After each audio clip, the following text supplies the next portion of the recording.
Hi, I'm Nathan P. Butler, author of a Saga on home video and host from the Star Wars Home Video Library here on YouTube, and this is Star Wars Home Video Year by Year. This time we take a look at a pretty important year in Star Wars Home Video, and that is 2001.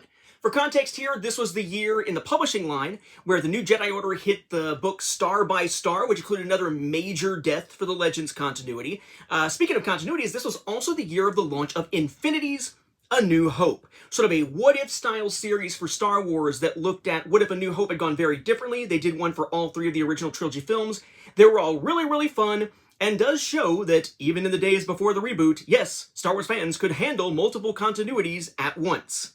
It's just that a lot of them didn't grow, like the Infinities ones. So I'm going to start with something that is not as important as the main thing we're going to talk about here, but it's important to get some of the incidentals out of the way first, perhaps.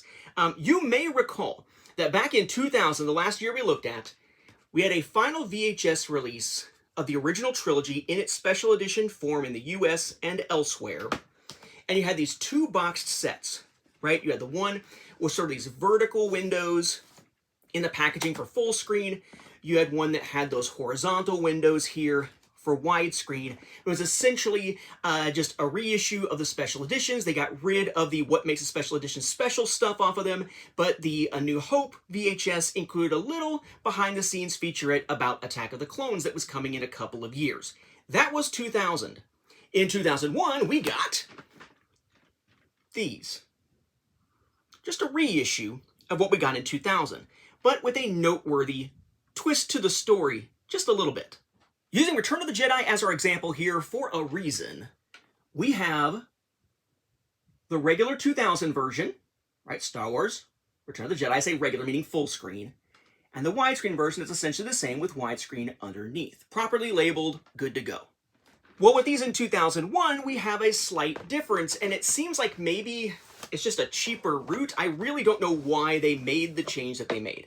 Everything on the inside is effectively the same, right? A New Hope, Empire, Jedi, same stuff that we saw back in 2000. If you look at the labels, and we will look at Return of the Jedi again on purpose here, notice that instead of it having the Star Wars logo with the title underneath and then widescreen or nothing for full screen, it simply says in this case, Star Wars VI, right, Star Wars 6, Return of the Jedi.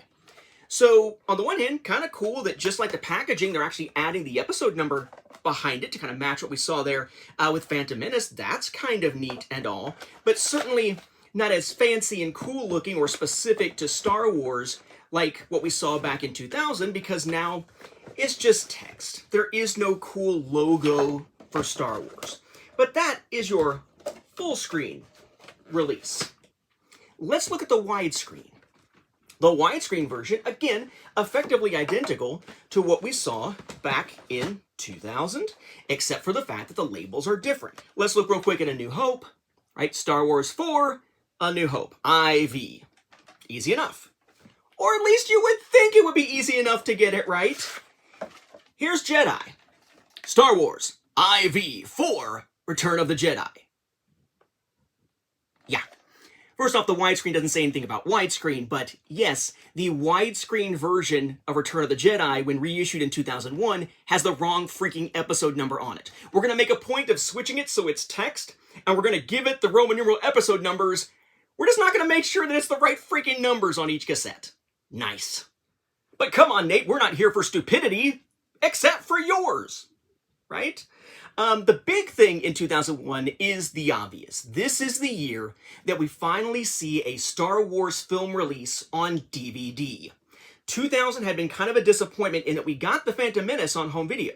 We even got it in only a year after it had been released in theaters, but no DVD version. It was VHS only in the US. You did have the Laserdisc, for example, over in Japan. We did see some VCDs and whatnot in other regions, but no DVD. And people were clamoring for Star Wars stuff on DVD, the original trilogy especially, but certainly a brand new Star Wars film surely would get a DVD release, and yet it had not.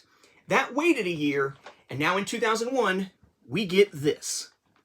This is Episode 1. It is in widescreen. Okay? It says, every saga has a beginning. We will come back to why that is a thing, especially as we look at next year, but I'll briefly mention it here in just a moment. This is a 2-disc DVD release. Now, this is important because what we're going to see with the Star Wars prequel films as they are released is that they will take advantage of what DVD can offer. On VHS and even on Laserdisc, we didn't have a lot of bonus features to speak of. The Definitive Collection had quite a few.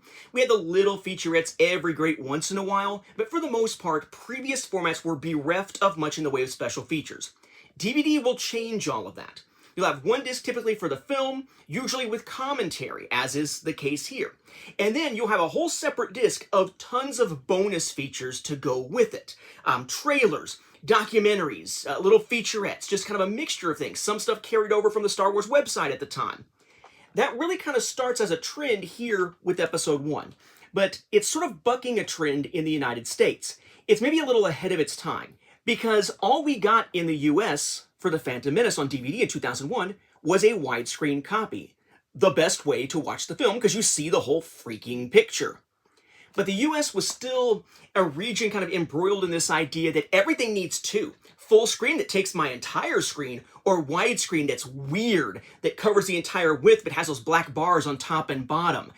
There were still people claiming they were missing part of the picture by having widescreen instead of full screen, not realizing that the black bars were allowing them to see the whole width.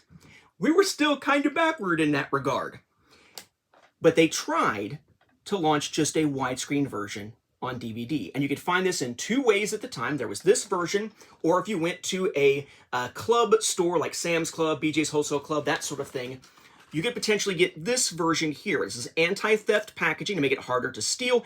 You see this on CDs at the time too, whether it's plastic or it's cardboard or paper, depending on the store. But notice here it is a 20th Century Fox branded one. It is generic. It is not specific to the film itself. And it's kind of a dark coloration here. We'll see that in contrast to ones that we will see later on. No pun intended with contrast when I'm talking about color or anything. But in the US, that was your way to get it. Widescreen. Awesome amount of bonus features, and a different cut of the film. This is going to start a trend where most Star Wars films, when initially released on DVD, before the Disney era at least, would have a change to them from their previous version. In this case, we had the theatrical version being released in 2000. Here we have some additions like the air taxi scene and whatnot. Not major changes, but changes nonetheless to the cut of the film that we were getting. And we would see this release pretty much across the world. This here is a Japanese copy of it. Up there at the top, every saga has a beginning. Clear case, but it's a Japanese version of effectively the same thing.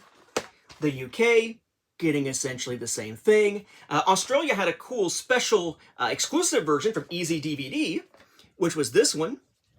They actually have a special version for all 3 prequel films, making for a nice set, as we will see. But inside, it is again effectively the same type of thing. But again, all those regions and the US, widescreen only here in 2001.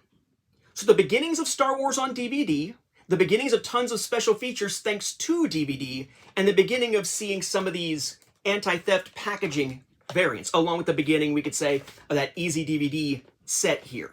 But that's not all this year. We also have a continuation of something we saw briefly previously on VHS. Yep. That Star Wars episode of The Muppet Show with Mark Hamill, it gets a DVD release in 2001 as well. Again, just like the VHS version, this is the one from Time Life Video.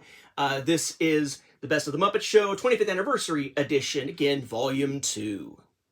But I keep mentioning this thing about widescreen only, widescreen only, widescreen only when it comes to the Phantom Menace on DVD.